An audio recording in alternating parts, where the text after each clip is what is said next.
Good morning, everyone. Thank you for your patience while I got organized on my end. Jakob was ready. So thank you. Good morning. Happy Friday. This is my last day as your fill-in host for Lara while she's enjoying the last part of her vacation in South Africa. So let's continue to send her just wonderful, loving energy. Receive, nourished, restore, Lara. And good morning to everyone. I am so excited to be here with you. And Laura will be back with you on Monday. I'm so happy to be here with my dear friend and mentor, Jakob Vermeulen of Song Dance. And good morning, Jakob. Thank you for being with us. Hi, Daniela. I'm so excited to be here. Thank you for having me. Oh, this is going to be a great session, friends. Here's how I like to describe Jakob as a healer and as an educator. Jakob is a master of understanding the emotions and through the voice. Many of you here that enjoy this podcast and enjoy the classes in Divinate really are coming into like an even deeper understanding of the power and the potency of our emotional body and how impactful that is and how essential it is that we learn how to work with the emotional layer of our body for our healing spiritual journey. And Jakob, life will often give us, the circumstances that we need in order to discover our unique talents and passions and gifts. Well, that happened for Jakob through a series of events in his life where he came into this astounding process which supports the healing and the attending to the emotional body with potency and efficiency and thoroughness. So, Jakob, welcome. I turn it over to you to just tell us a little bit about your work and your journey, and then we get a sample. Yeah, thank you so much, Daniela. So, for those that are new to me, sounds strange to say this, but I think you know what I mean. That don't know me yet. My name is Jakob. I'm born in Belgium, born and raised. Now I'm streaming live from the beautiful city of Bruges. If you've never seen it, it's the Venice of the North, they say. I definitely recommend you visit it one day. Beautiful medieval city. And so I was born in a family of classical musicians. My father a conductor and my mother a violin player. So it was obvious I was going to also go that path, but my soul decided differently. And I would actually have a strong resistance to anything too rigid and too classical. So whenever my father was on his long tours, I would play the piano on my own and teach myself how to play and invent my own songs. And when I was in my 20s, people started asking me for singing lessons. And before long, I became very intrigued between the relationship of why people are not able to sing completely free and tethered, both on a physical level and, on the level of daring to share your voice and be free in your expression. And so I did that for many years. I've been doing vocal work for the past 16 years of my life, but it's really in the past 4 to 6 years that it became really, really more intense. It's when I met my late wife, Upala, and together we started Song Dance, our company that specifically focuses on programs with vocal sound healing, authentic singing, mantra singing, inner child healing through voice work, that kind of stuff. And so that started really beautifully, but then shortly after we launched the business, Upala became ill. She actually got a brain tumor, and she was given 1 year to live by the doctors. And that, of course, was a big blow to us both. And we decided to completely reorient our lives so that, we might make the most out of it. And eventually she got 4 years instead of 1, which was really very, very special. And during that 4 years, there were many ups and downs. But one thing that was very obvious is that she was not going to be able to speak and use words the same way regular people use words, and we're not conscious of what a precious gifts our words are and our ability to speak until you lose it. And she lost that ability, to some degree and completely at some stages of the disease process. And so we were forced to look for alternatives. And we had already some knowledge of sound, but that really opened us both up to that whole universe of how sound and vocal sound specifically can help you to regulate your emotions, express yourself, also liberate the emotions. And everything I teach now in my trainings, in my programs, which have been, which are being used by hundreds of people all over the world, it's not from books, it's not from other teachers, it's from direct experience, life experience. And eventually, when she did pass away, now over a year ago, very recently still, I was able to use vocal sound healing myself to attend to my grief. I still am. And I believe it's thanks to vocal sound healing I'm able to be here today with joy and with a sense of purpose and strength. So, yeah. Oh, Jakob, thank you. Thank you. Thank you. Oh, so maybe you can tell us a little bit about your study, your attuned ear to emotion, and how vocal sound healing helps those of us that are on this, would say, I am on the spiritual path, is synonymous with I am on the healing path. They go hand in hand. They are one and the same. They are. Go ahead, Daniela. Go ahead. I love the question already. And this work is so powerful. Many of us understand mentally what some of our deficiency stories sound like. We can catch them in action. We can pause when we feel agitation arise and we're tempted to go down the reactive path. We can pause that even. And yet, there are still these deficiency stories about ourselves, others in the world, the effects of the 5 core soul wounds of abandonment, betrayal, rejection, humiliation, injustice. And I know from experience how powerful vocal sound healing is to support the attending to. Shadow work is a very popular term now, to how does vocal sound healing support our inner child healing and our shadow work, as well as grief?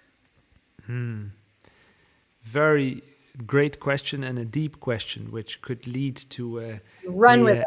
A beautiful discussion for hours. So I have to choose here what I'm going to say. Choose any rabbit hole. So I think one of the beautiful things about sound is its ability. It's its ability to go to pre-conceptual, pre-cognitive, pre-verbal wounds. For instance, and people underestimate this. Back in the day, and this is still in our DNA memory, when there was something wrong with a child and it would not be a fully functional member of the tribe, the parents could choose to leave the child in the jungle. It would be best for the survival of the tribe as a whole. And so for that child, knowing that not longer smelling the mother, not longer smelling the familiar environment meant death. And this is a reality we have been facing as a human species for thousands and thousands and thousands of years. So, translate this dynamic to today's dynamic. The child is with the mother for a couple of weeks, and then after a couple of weeks, the mother goes to work, and the child is brought to daycare. And so it is possible, and oftentimes there is a various degree, but most of the children at that moment will have confusion, will have a certain sense of abandonment, and this could actually trigger this age-old fear of death. And so fast forward, adult life, a person is meeting someone, and maybe a smell reminds of that daycare or something, and it triggers, and one can feel really big fears at that moment, or become reactive, or have a fear towards attachment, or a resistance towards creating a relationship that works. All these variations that people will experience. And then they go into therapy and they start talking, and you don't really find it. Why don't you find it? Because how could you give words to something that happened to you when you didn't have words yet? When you didn't have concepts yet, and to a degree you didn't have an image of self yet. Not to a degree, you didn't have an image of self yet. That comes later. So how can one deal with those early childhood traumas? And when I say traumas, it can be just an honest experience, in all goodness from the parents with the best of intention, but it is still perceived as a moment of confusion that is somewhere stored in the muscle memory or in the body with sound. You can literally go there with sound because the sound will retrieve it from that time and bring it right here. You can hear it, you can acknowledge it, you can move past it. Very effective, actually easy, effortless, painless, and even joyful, I would say. Yeah, that's one example. Nicole says that she used to sing in a cover band in her 20s, and now when she sings at church, every time I cry when I sing at church, I feel like I'm remembering something. It's happy tears, not sad, almost a there you are. Beautiful. Beautiful. And I'm so happy that there are some people here who are singing, and that is beautiful. And at the same time, I know a lot of people here present, watching and commenting in the chat is likely, because I know the statistics, that 2/3 has some degree of fear for using their voice. At least half will have been told at some point in their life that, or have the conviction that they're not able to sing well. So let me say this: vocal sound healing and going on the healing journey with the voice has very little to do with singing the way we have come to know it from talent shows, TV, radio. It's not about talent, it's not about how good you are, it's about more authenticity, more freedom to be there for yourself. It's as simple as breathing in, making the sound of the moment. How am I feeling in this moment? Breathing in, and whatever tone comes out. This is not singing, this is not performing, this is being there with yourself, for yourself. Jakob, can you share, you've worked with thousands of students around the world over the years through the modality of vocal sound healing, and online, in person, one-on-one group settings. Can you share some of the, for lack of a better word, the results that people report back to you? What working with the sound as a way of attending to their own healing spiritual journey, what difference it's made? Like, what are those measurable results? And I love this about you. You really are a results, not driven by results, yet you like to see results oriented, which is even going into the app. Maybe you could talk a little bit about the app too, because it's the coolest thing ever. Yeah, can you share a bit about some of the results that people report back? So there are several really spectacular results when it comes to physical ailments. And unfortunately, because of the world we live in, with medical world being very protective, I'm not going in detail about that, but I can say I have seen many clients heal pains, heal ailments through vocal sound healing work, through the work of becoming conscious of why the pain is there. So I always make the comparison, when you put your hand on a hot plate, it hurts, you feel the pain, and you take your hand away. What is the message of the pain? The pain serves to indicate you're going to burn yourself, take your hand away. Now, someone who has chronic pain in their bones, for instance, some kind of arthritis, it's some disease that is very hard to heal, even hard to medicate, it takes heavy medication. So what is the message of that pain? Now that's a different question, right? And so with sound, we can go towards the source of these kind of issues. And I'm very, I'm not promising anything, but I have seen beautiful results there for people who go on that path. Now, more generally, I think many people at times will have an issue of not being able to have a sense of controlling their mind and their emotional and their feelings, right? It's like almost they're living because of the feelings rather than first living and feeling feelings, right? So a sense of agitation or a worry or some pain that is deciding your life rather than you and your soul. It could be as simple as having a lot of thoughts all the time. So rather than working with the thoughts, vocal sound healing goes to the level of emotions and feelings. Which feeling is actually creating all those thoughts? If you're worrying a lot about situations, let's make the sound of that worry. Let's make the sound of what is underneath that worry.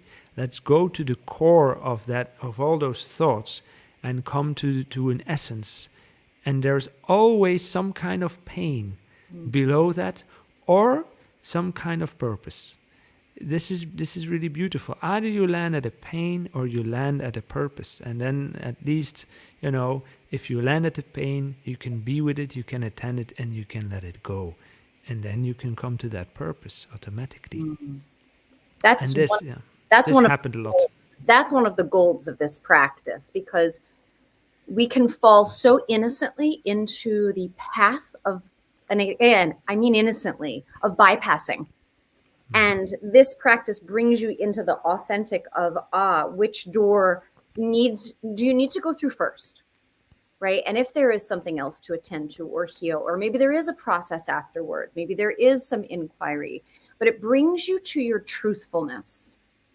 It brings you this practice really brings you to your truthfulness with yourself. And that is one of the most essential practices on the path of our own healing and spiritual journey. Is it can be very easy to innocently dissuade ourselves of anything that's inconvenient. Sometimes there are inconvenient truths within. And this will bring you right to the truth. Absolutely, and ask yourself honestly. And I'm not judging anyone, and I encourage everyone to follow the path that you resonate with right now. But it's good to ask yourself, when you think about healing, do you think about healing in terms of what beautiful vibration outside of me can I bring in? A healing light, a visualization that I attune to, a cosmic ray that I bring in my system and let my system be cleansed? Are you thinking like from that side, or are you thinking the opposite? How can I be more present to all that is here, to the brokenness, to the pain, to the conditionings, and really dive towards it, dive in these conditionings and see what is below and behind and beneath, and be there, bear all that is there, acknowledge all that is there, and then be truly liberated from the inside out. So it's really a choice whether you think healing comes in the form of a pill, some outside form that will take away all the pains and all the things, and suddenly, boom, you're all healed. Or do you have the courage to go the journey and take all those layers and look at them, acknowledge them, until there are no layers left, but pure essence energy? Jakob has developed a way for practitioners to learn the gifts of these practices so that you can first use them for yourself. You can share them with family members, and then you can also share them with your clients. So the vocal sound healing work, and we're going to get a sample in a moment, is work that is really a profound addition to anyone that is in, I would say, the healing arts path. Anyone that is a healer, helper, or guide. So for those that lead circles or group work, for those who offer hypnosis work, for those coaches, therapists, counselors, teachers, really there's no limit to the application of this modality. And it weaves in beautifully with already existing models of healing that you work with.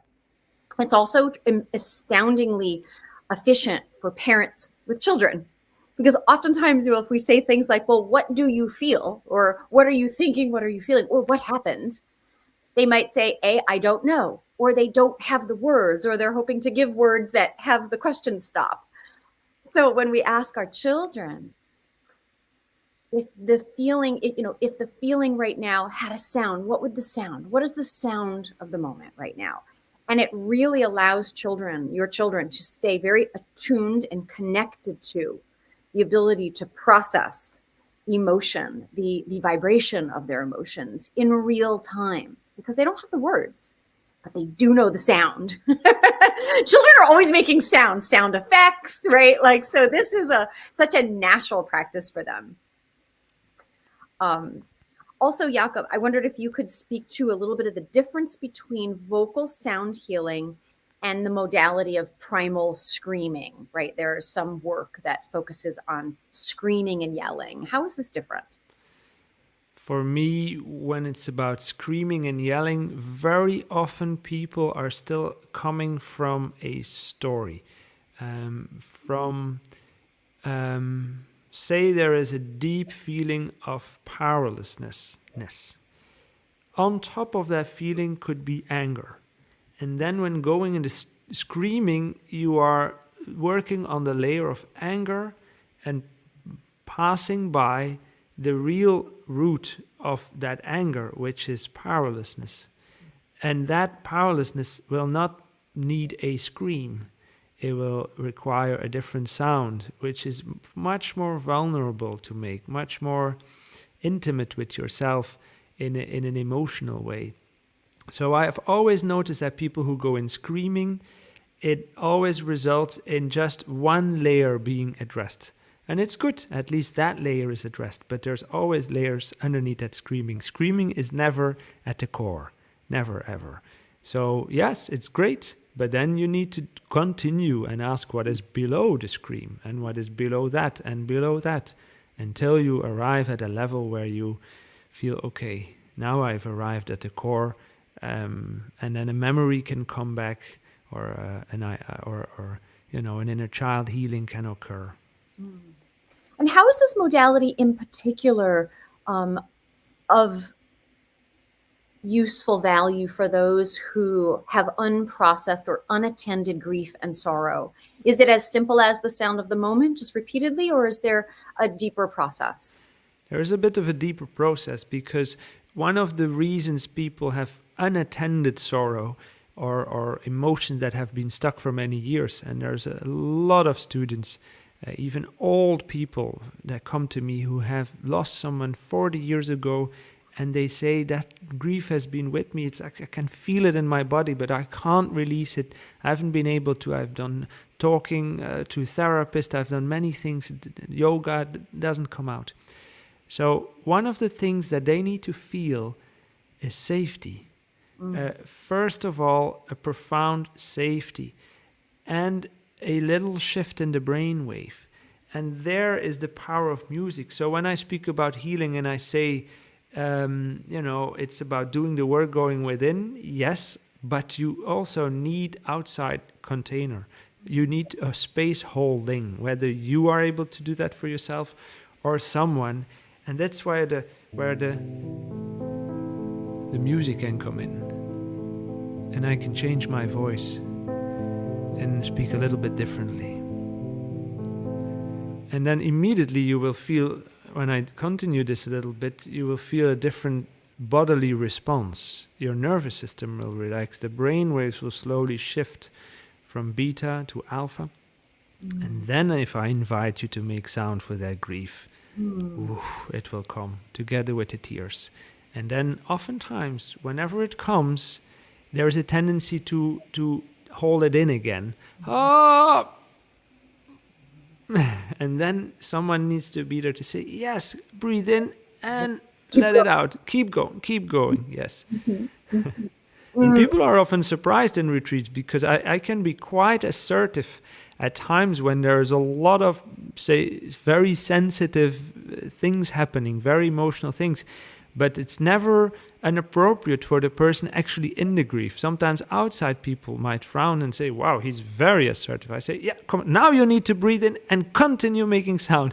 But the people in it really need that, because they're in some kind of cocoon, and then it helps them to, okay, I will just do what he says, breathe in and continue, and they're in surrender at that time. And it's beautiful, because afterwards they're like so grateful that finally somebody took their hand and say, it's safe, now you go, now you go. And you do a beautiful job of establishing that deep trust with your students so that they know, because at that moment, the survival structure says, let's back away. Let's back away. Let's back out. And you really bring that like flaming sword in, just like, and you feel the love. So it can sound intense or like, ugh, and yet you feel that you're held in the space of love, that it is what's needed, because you're not going to do it on your own. You need someone to give you a little push. Yes. You see that cliff? Yes. And you see below that grief there at the bottom? Yes. What about?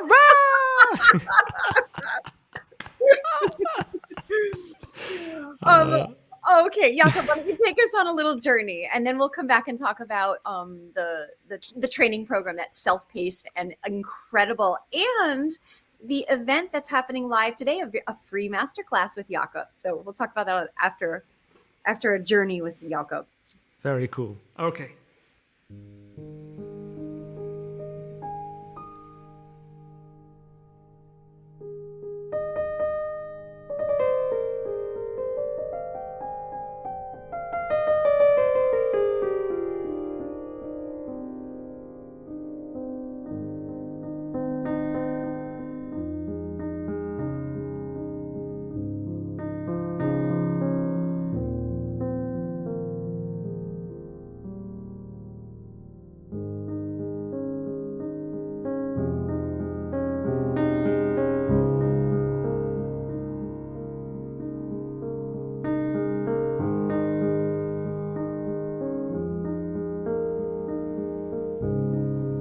Start with a couple of full deep breaths into the nose, out through the mouth.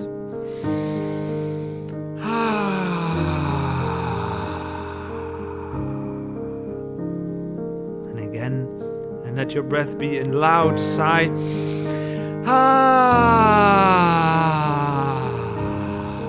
There it starts, by already allowing yourself to sigh.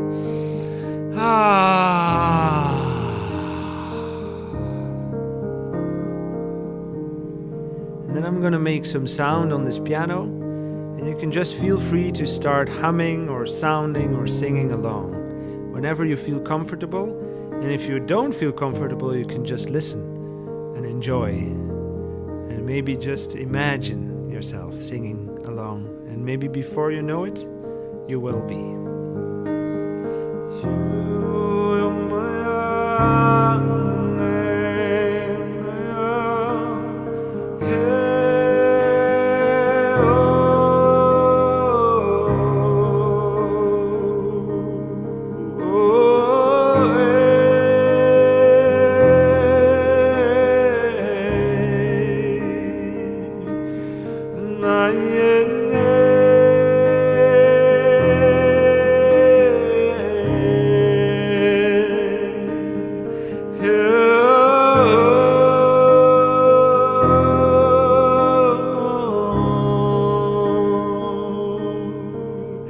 Your voice is so precious. Your voice is here. Your voice is precious.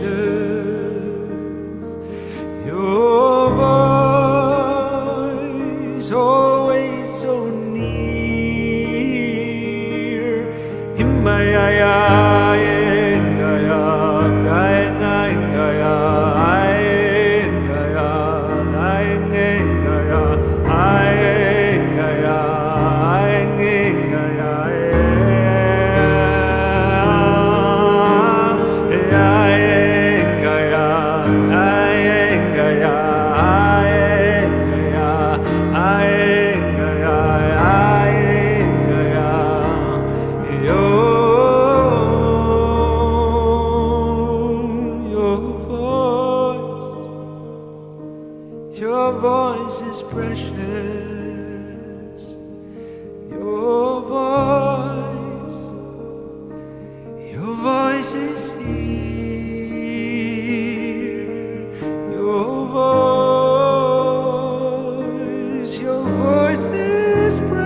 voice is precious.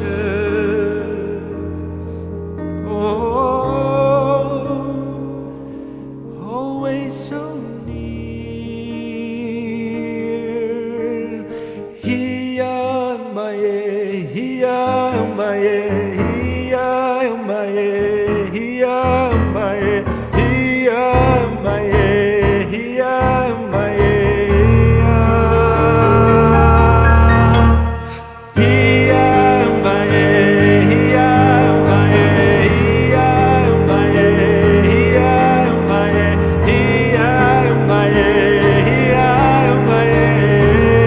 One more time. 1, 2, 3, 4.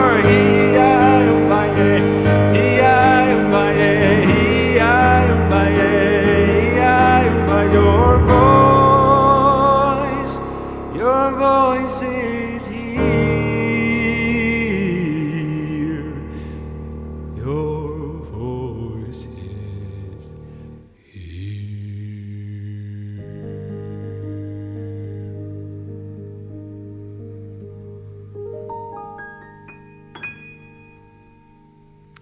And a deep full breath into the nose and out to the mouth.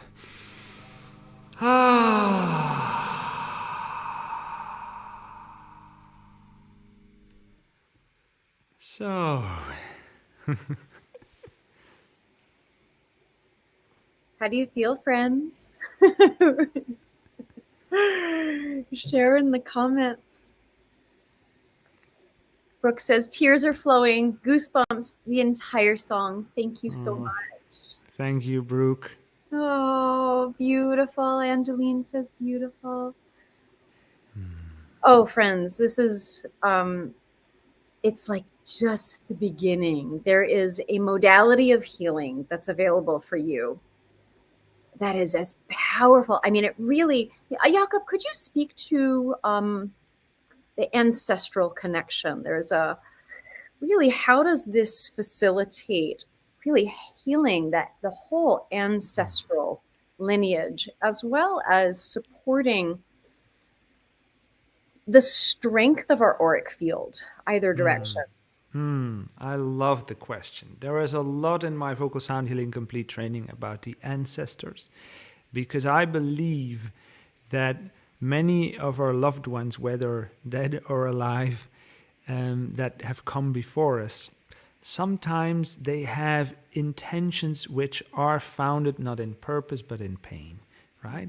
And when someone dies with such a will to still realize something, still change something in the world, and they pass over, they don't have a body anymore to act that will out, or to come to the realization that it's not a will that is serving them, that is really rooted in their purpose, right? But they don't have a body anymore to shift that. So it's kind of stuck energy in the ancestral field. And it will push you in the direction to act on that will of theirs without it being your own will. So you're actually doing their dirty laundry, or doing their bidding. That's the... I like it. We have mixed metaphors. It's great. You're doing their bidding. And vocal sound healing is really phenomenal in discovering where it is. So I have my clients make their sound of their purpose, and based on how the sound is, we can very precisely identify when it's actually not their purpose they're living, but an ancestor's purpose. And then you need to turn around and say, hello, ancestor of mine. It seems you still have an unresolved purpose, but you are dead and you cannot live that purpose anymore. And it's pushing in my back. It's pushing me in a direction frankly speaking, is not serving me. So could you please shift that? And we do some process around that. And then instead of almost like a knife in your back pushing you in a direction, you get these beautiful hands like a willow tree gently supporting you from the back. Ooh, now that's the ancestral support you need. And when I say need, it's not optional. You do need it to advance in life. So yeah, that's first part of your question, the auric field. Also very, very, very good to clear your auric field and your chakras. do chakra work. There's actually a bonus class on chakras in the Vocal Sound Healing Complete training where we go over each chakra, we make the sound, and we don't stop at the predefined sounds, because there's old mystics that have done vocal sound healing avant la lettre is in French, before they call it like that. And they said, well, usually this chakra makes this sound. Usually this chakra has this color. Usually this chakra has this shape and this way of functioning. And in the West, we've kind of almost become rigid about that, right? So, it should be orange and it should be like this. And if it's not like that, with vocal sound healing, we have a more soft approach. We are going to invite what is the sound of this chakra, what wants to be revealed there. And any stuckness, anything which is out of place can be revealed, can be acknowledged. And then, boom, what happens? The chakra naturally goes to doing what it knows best. Like it just resumes its natural function, right? Same with our auric field. Our auric field is also filled with let's say, desires and fears and resistances which are out of place. They're hanging there, right? When we attend to these, our auric field just naturally, we don't need to clear it. We need to attend to the blockages in it, the I want to say the filth in it, but it's a little bit too hard an expression. Sometimes I'm a little bit searching for the right nuances in the words, the black parts in it, the darker parts in it. So yeah. Beautiful. Well, is this a good time to talk about the chart? We have some screen share. Yeah. Let me add it to the stage. I feel so tech savvy just clicking that. Wow, you're good, Daniela. Thank you. Okay, tell us what we're looking at here. We're looking at the 9 ways the voice can be healing. There's 2 physical ones, 3 emotional ones, 2 mental ones, and 2 spiritual ones. And let me tell you, this is the tip of the iceberg. I could put much more on the physical, emotional, everywhere.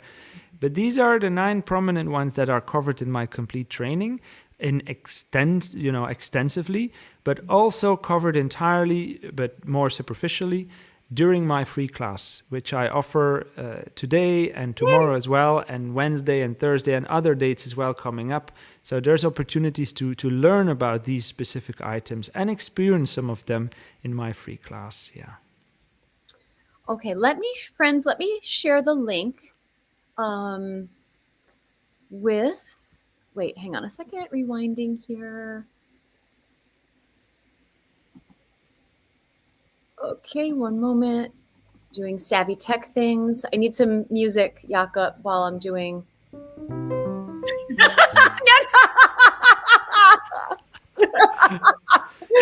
Circus music. Okay. Yeah. I'm halfway there. Not to make you nervous or anything. But...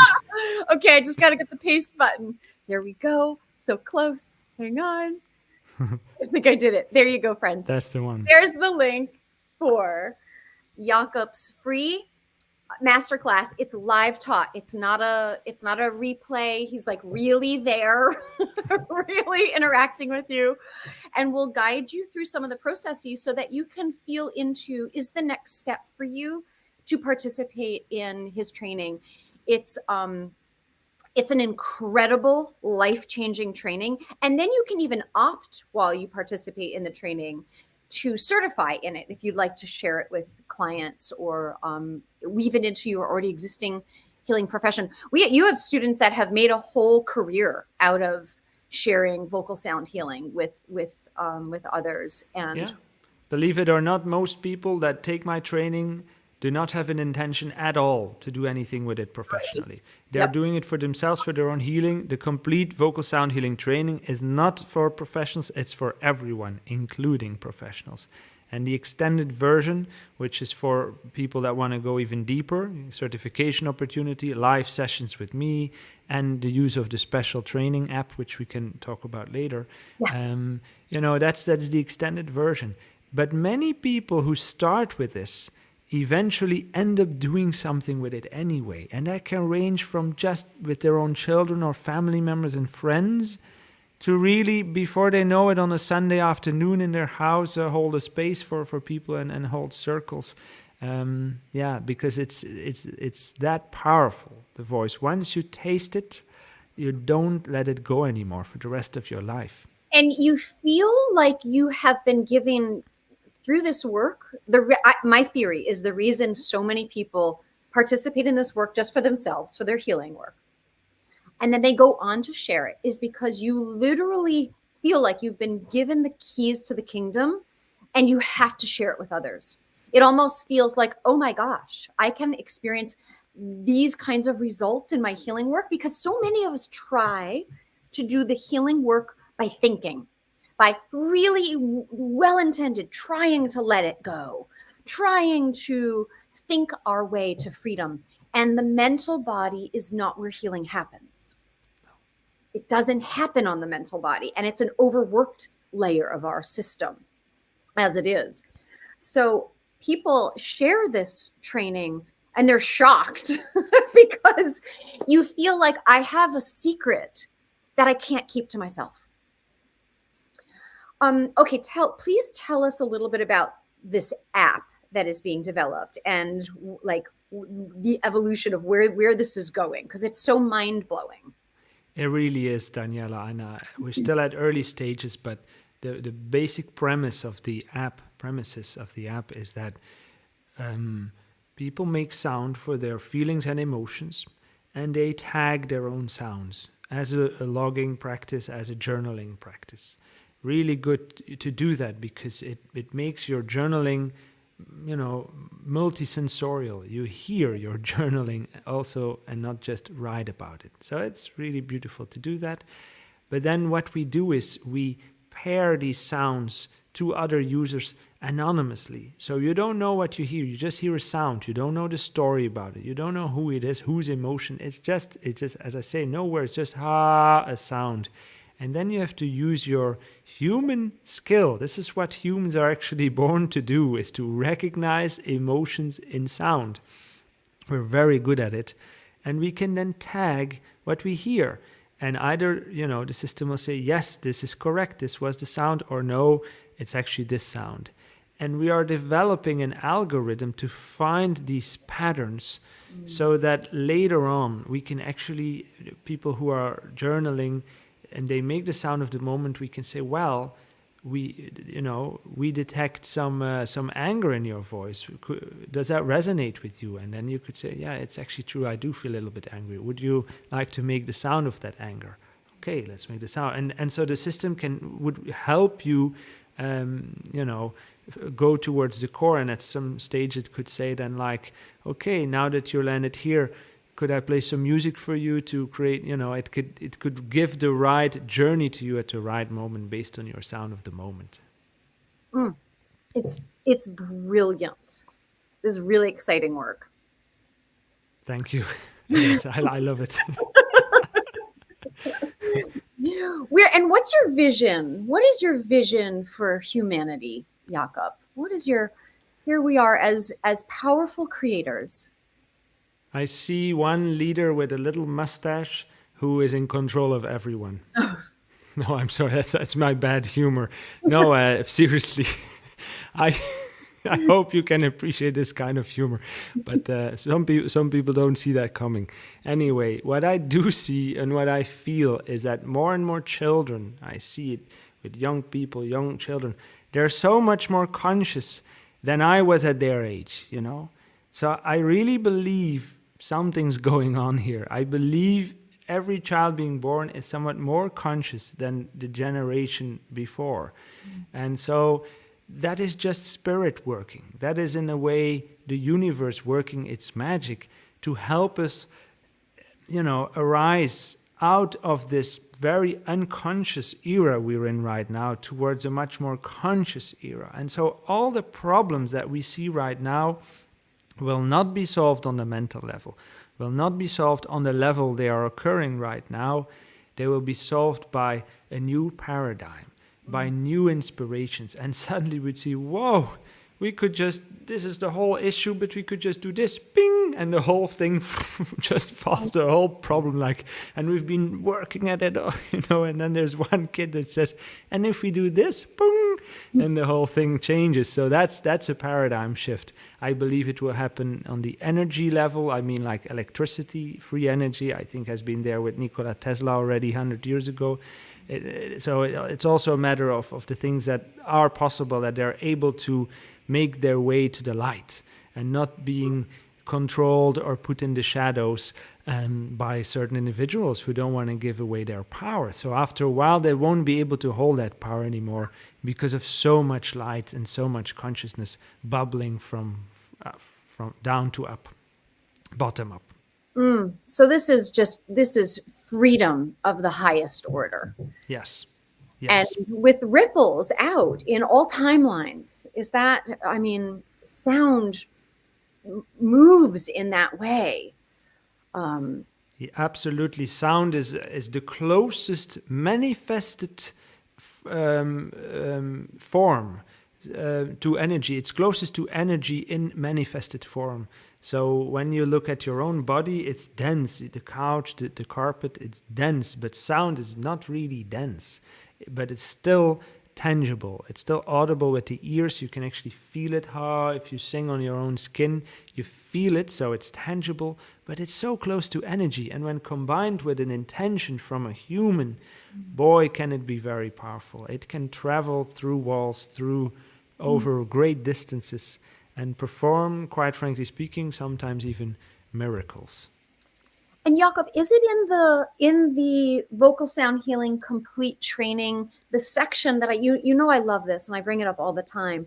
There's that part in the training of making the sound of, perhaps it's something in the lungs, perhaps it's something in the heart, and then making the sound for. Is that a practice that's in the complete training? Absolutely, it is, and it's the Share a little bit important. about Yeah, that. Yeah. sure. It's the important distinction, and people often have forgotten that people think in terms of healing, that it will be the healer who heals the person asking for healing, right? That's also how doctors function.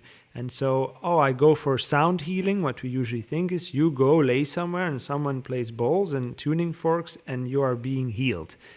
Vocal sound healing starts from another angle, that is that healing happens when you walk the path of acknowledging and liberating things that are within you, and you can use sound. So we always start with the sound of whatever it is, of this emotion, of this stuckness, of this pain, of this desire, etc., etc. And once you have done that enough, then you can take the role of a healer. Because in some circumstances, people are so stuck or so deviated from their purpose, from their soul's path, that they need a hand, they need some support. And then, yes, by all means, go lay on the table or on the beautiful ground with a blanket and have someone make sound for you. This is also why I sing and I play piano, because obviously to have that support can be huge. People will then again have more courage, again have more resilience, more sense of safety to then walk the path of healing themselves. So this is when you make sound for. So maybe we could close on that. This is a beautiful community that comes together oftentimes all around the world, 10 a.m. Eastern. And I wonder if we could close with just a receiving a blessing for this collective.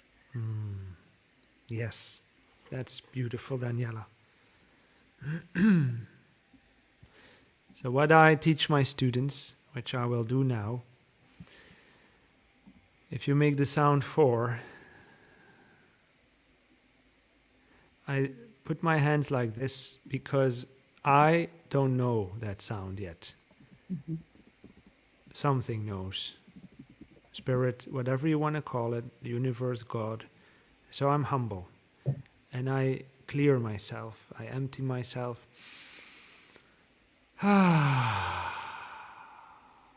To receive, and then I say something along the lines of, let me make a sound, allow me to be the instrument, to make a sound that blesses this community, this beautiful community, a sound in the highest interests of this community and all.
Thank you, Jakob.